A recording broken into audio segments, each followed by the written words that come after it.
여러분은 하루에 몇 시간 정도를 주무시나요?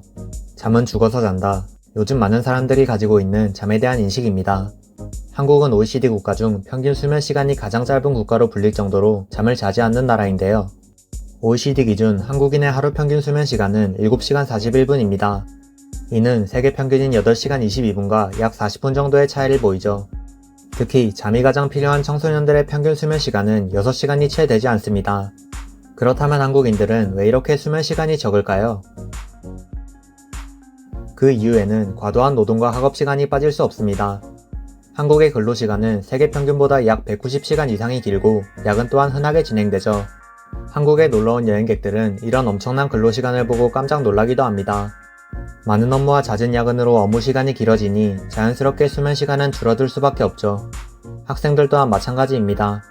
요즘은 빠르면 초등학생부터 5개 이상의 학원을 다니고 중학교부터는 각종 입시 준비에 시달리기 때문에 청소년들은 하루에 6시간도 자기 힘든 환경에 놓여있죠. 한국 청소년들의 하루 평균 학습 시간은 세계 평균보다 2시간 이상이 높으며 수면 시간은 하루에 6시간을 채우지 못합니다. 청소년의 권장 수면 시간인 9시간에 무려 3시간이나 미치지 못하죠. 결국 빡센 경쟁사회로 인해 아침부터 밤까지 타이트한 일정을 소화하는 생활 패턴이 수면 시간을 갉아먹고 있는 것입니다.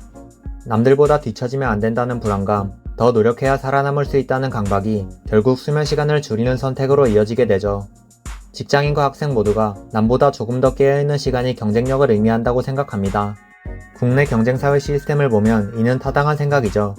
단순히 개인의 생활습관 문제가 아니라 한국 사회 전체가 수면 시간을 희생하여 살아가는 구조적인 문제라고 볼 수 있습니다. 개인의 시간을 중요시 여기는 인식 변화 또한 적은 수면 시간의 이유가 됩니다. 앞서 말씀드렸던 잠은 죽어서 잔다라는 말처럼 수면을 단순히 줄일 수 있는 영역으로 보는 태도가 널리 퍼져 있죠. 특히 20대 30대는 낮에 회사나 공부에 얽매여 있는 만큼 밤이라도 자신만의 시간을 확보하고 싶어 합니다.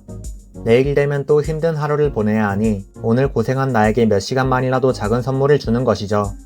특히 깨어있을 때 흥미를 느낄 수 있는 것들이 많은 요즘 시대에는 수면 대신 도파민을 택하는 것이 당연한 선택이 되었습니다. 그렇다면 이런 잠을 줄이고 사는 삶이 지속되어도 될까요? 저는 안 된다고 말씀드리고 싶습니다. 수면 부족은 직관적으로 몸에 나타나지 않는 경우도 많습니다. 커피 등의 카페인이나 비타민으로 에너지를 채우며 사는 사람들은 수면의 중요성을 느끼지 못하는 경우가 많죠. 하지만 수면 부족은 몸을 보이지 않게 서서히 망가뜨립니다. 수면 부족은 면역력 저하, 비만, 당뇨, 우울증, 심혈관계 질환 등 셀 수 없는 질병들의 가능성을 높이죠. 특히 보건복지부 조사에 따르면 하루 평균 6시간 미만으로 자는 사람은 7시간 이상 자는 사람보다 심혈관계 질환 발병 위험이 1.5배 증가합니다. 이러한 질병들은 증상이 직관적으로 나타나지 않는 경우도 많기 때문에 사람에게 더욱더 위협적으로 다가오게 되죠.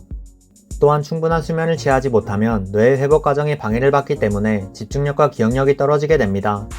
이는 곧 학업 성취도와 업무 효율에도 직결이 되죠. 한국경제연구원의 보고서에 따르면 수면 부족으로 발생하는 사회적 비용은 연간 11조 원에 달합니다. 본인의 몸을 망가뜨리는 것과 동시에 국가적 차원에서도 치명적인 손해를 입히죠. 특히 수면 부족은 대형 사고의 원인이 되기도 합니다. 실제로 경기도 평택의 한 공장에서 새벽까지 야간 근무를 이어가던 30대 근로자가 기계를 운영하던 중 졸음에 순간적으로 집중력을 잃으면서 손가락이 절단되기도 하였죠. 미국에서도 하루 5시간 미만으로 자는 근로자는 7시간 이상 자는 근로자보다 산업재해 발생 확률이 2배 이상 높다는 결과를 발표하였습니다. 수면 부족은 본인의 내면과 외면에 모두 위협을 가하는 주된 원인입니다. 하지만 한국의 수면 부족 문제는 단순히 게으름이나 개인의 의지 때문이 아닙니다. 긴 노동과 학습 시간, 청년층의 새로운 인식, 경쟁사회의 압박감이 얽히면서 잠을 줄이는 것이 일상화되었죠. 하지만 이 결과는 몸 상태를 악화시키고 생산성을 저하시키며 사회적 비용 또한 증가시키고 있습니다. 한국이 OECD 수면시간 꼴찌라는 좋지 않은 기록을 가지고 있는 것은 우연이 아닙니다. 우리 사회 전체가 잠을 빼앗기고 있다는 현실을 보여주는 신호인 것이죠. 개인과 국가 모두를 위해서 꼭 해결해야 할 문제입니다. 이번 영상은 여기까지입니다. 좋은 일만 가득하시길 바랍니다.